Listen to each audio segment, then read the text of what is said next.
Assalamualaikum students, how are you all? Hope so you all are good. Today we will start our new chapter and a new topic, that is force of gravitation. ठीक है, इसमें हम पढ़ेंगे force of gravitation क्या है और state और explain करेंगे न्यूटन का थर्ड लॉ ऑफ ग्रेविटेशन. ठीक है, so first question which come in your mind, that what is the gravitation. ठीक है, as you know that in this universe there exists a force between the bodies due to which every body of universe attract every other body. देखिए, आप जिस चीज़ को भी देखें, ठीक है, हमारी जो है इस यूनिवर्स में हर चीज़ जो है, जैसे ये देखिए आपको प्लैनेट्स नज़र आ रहे हैं, ठीक है, इनके दरमियान में कोई फोर्स ऑफ अट्रैक्शन है, ठीक है, जिसकी मदद से वो एक दूसरे को अट्रैक्ट करते हैं. ठीक है, तो इस तरह से पूरी यूनिवर्स में कुछ ऐसी चीज़ है जो कि एक दूसरे को अट्रैक्ट करिए, उसको क्या कहते हैं? उसको कहते हैं हम gravitation. Now we will discuss firstly law of gravitation. Everybody in the universe attracts every other body with a force which is directly proportional to product of their masses and inversely proportional to square of distance between their centers. अच्छा जी, law of gravitation क्या है कि कोई भी जो body है, every body universe में कोई भी बॉडी है, ठीक है, वो दूसरी बॉडी को अट्रैक्ट करती है विद द फोर्स एफ, किसी फोर्स से जो कि डायरेक्टली प्रोपोर्शनल है उसके प्रोडक्ट ऑफ मैसेज से. ठीक है, और इन्वर्सली प्रोपोर्शनल किसके है? इसके स्क्वायर ऑफ डिस्टेंस के. ठीक है, जो कि कहाँ से? बिटवीन देयर सेंटर, सेंटर से जो डिस्टेंस है उसके स्क्वायर के इन्वर्सली प्रोपोर्शनल है. अब इस पूरी जो डेफिनेशन है इसको आप किसकी मदद से करोगे? मैथमेटिकल फॉर्म से देखेंगे तो आपको इजीली जो है वो समझ आ जाएगा. नाउ एक्सप्लेनेशन है, everybody in universe attract every other object towards its centre. The attraction between two objects is called gravitation. देखिए, हर जो है यूनिवर्स में बॉडी जो है वो दूसरी बॉडी को अट्रैक्ट करती है अपने सेंटर की तरफ. ठीक है, और जो अट्रैक्शन दो बॉडीज के दरमियान में उनको क्या कहते हैं? ग्रेविटेशन कहते हैं. On the basis of his observation Newton derived a law which is called Newton law of gravitation. अब जी, इन सारी बेसिस पे, ऑब्जर्वेशन की बेसिस पे कि बॉडीज जो हैं एक दूसरे को अट्रैक्ट करती हैं अपने सेंटर की तरफ से, उसको ग्रेविटेशन कहते हैं. तो न्यूटन ने क्या दिया? एक लॉ ऑफ ग्रेविटेशन दिया, जिसको हम अभी एक्सप्लेन करते हैं कि वो है क्या. ओके, मैथमेटिकल डेरिवेशन जो है न्यूटन लॉ की, ठीक है, वो क्या है? Consider two mass of bodies. देखें, एक आपने बॉडी ले ली m1, दूसरी बॉडी क्या है? m2 है आपके पास. Distance between their centre is d. ठीक है, इनके सेंटर में जो डिस्टेंस है वो d है. फोर्स इसके साथ देखें जो इसकी तरफ लग रही है वो F फोर्स है. ठीक है, और ये कौन सी है? ये ऑपोजिट फोर्स है, तो ये -F है. ठीक है, और ये जो बॉडी एक दूसरे को अट्रैक्ट कर रही हैं ये with the gravitational force of equal magnitude. Gravitational force इसके ऊपर लग रही है इक्वल मैग्नीट्यूड की. ठीक है, according to law of gravitation जो आपने भी पढ़ा था, the gravitational force F with which the mass m1 m2 separated by a distance d attract each other by. देखिए, आपने पढ़ा था कि लॉ ऑफ ग्रेविटेशन में कि दो आपकी जो बॉडीज हैं, ठीक है, वो किससे अट्रैक्ट करती हैं? किसी फोर्स से अट्रैक्ट करती हैं. ठीक है, तो force is directly proportional to m1 m2.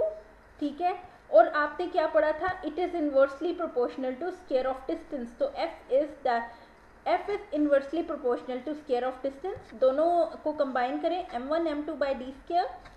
Directly proportional का साइन हटाएंगे, इक्वल्स टू आएगा, और वहाँ पे आपके पास g आ जाएगा, कांस्टेंट आ जाएगा, which is equals to m1 m2 by d square. ठीक है, अब देखें यहाँ पे जो फोर्सेस दो लग रही हैं, m1 भी फोर्स लगा रहा है, m2 भी फोर्स लगा रहा है. इस पे F1 फोर्स है, इस पे F2 फोर्स है.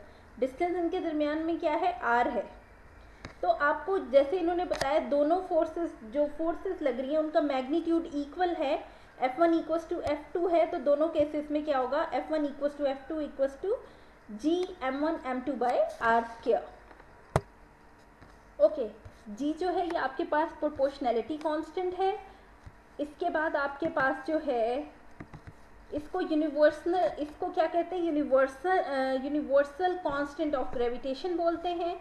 It's value is same everywhere. आप कहीं भी चले जाओ इसकी वैल्यू सेम रहती है, और इसकी SI यूनिट्स में इसकी वैल्यू है 6.673 into 10⁻11 न्यूटन मीटर स्क्वायर पर केजी स्क्वायर। तो ये आपको अच्छी तरह ये वैल्यू याद होनी चाहिए। ये आपको कहीं भी वैल्यू ऑफ जी दी जा सकती है कि इसकी वैल्यूज निकालें। हम बहुत सी डिफरेंट न्यूमेरिकल्स में इसको यूज़ करते हैं, हम आगे ये काम करेंगे, ठीक है। इसलिए remember it, 6.673 into 10⁻11 newton metre square पर KG square. Now gravitational constant जो है इसकी डेफिनेशन क्या है कि अगर आपके पास मास m1 m2 1 kg हो, डिस्टेंस 1 कवर हो और आपके पास तो क्या होता है, आपके पास कितना रह जाता है, देखो ये भी 1, ये भी 1, 1 ये भी, तो आपकी फोर्स किसके इक्वल हो जाती है, ग्रेविटी के। So this G is a force which with 1 kg object exert on other 1 kg object placed 1 meter away from it।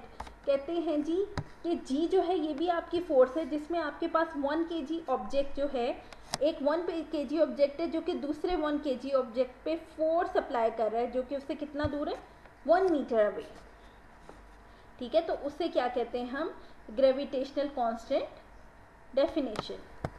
अब डिपेंड किस किस पे करता है ग्रेविटेशनल कांस्टेंट या ग्रेविटेशनल फोर्स।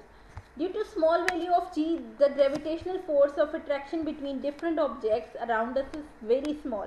क्योंकि हमारे पास जी की वैल्यू बहुत स्मॉल है तो हर तरफ जो हमारी ग्रेविटेशनल फोर्स ऑफ अट्रैक्शन है डिफरेंट ऑब्जेक्ट्स के दरमियान में वो इतनी स्मॉल है कि हम उसको फील नहीं कर सकते। However, if the mass of one or both the object is very large, then we observe the gravitational force easily. देखिए अगर जो है एक या दो ज़्यादा मैसेस की जो है आपके पास बॉडीज़ हों तब जो है आप ग्रेविटेशनल फोर्स इजीली ऑब्जर्व कर सकते हो। जैसे आप देखिए अर्थ हमारे पास क्या है, लार्ज बॉडी है, आप कोई भी चीज़ थ्रो करते हो कहाँ जाती है, अर्थ पे जाती है, तो वो आपको नज़र आ रहा है कि ग्रेविटेशनल फोर्स के अर्थ अपनी ग्रेविटी की वजह से वो क्या कर रही है, अट्रैक्ट कर रही है डिफरेंट बॉडीज़ को, ठीक है। तो ये है ग्रेविटेशनल फोर्स की डिपेंडेंस। अब आप हमने ये देखना है gravitational force surface of earth पे कितनी है, ठीक है। Since the mass of earth is very large it attract near by object with a significant force.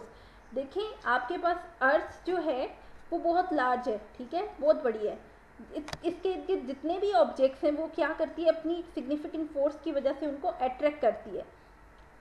और जितना भी वेट हमारी अर्थ पे है, ठीक है, वो किसकी वजह से है, ग्रेविटेशनल अट्रैक्शन जो है अर्थ और उस ऑब्जेक्ट के दरमियान में जो ग्रेविटेशनल अट्रैक्शन है उसकी वजह से आपके पास जो है वो वेट है किसी भी बॉडी का।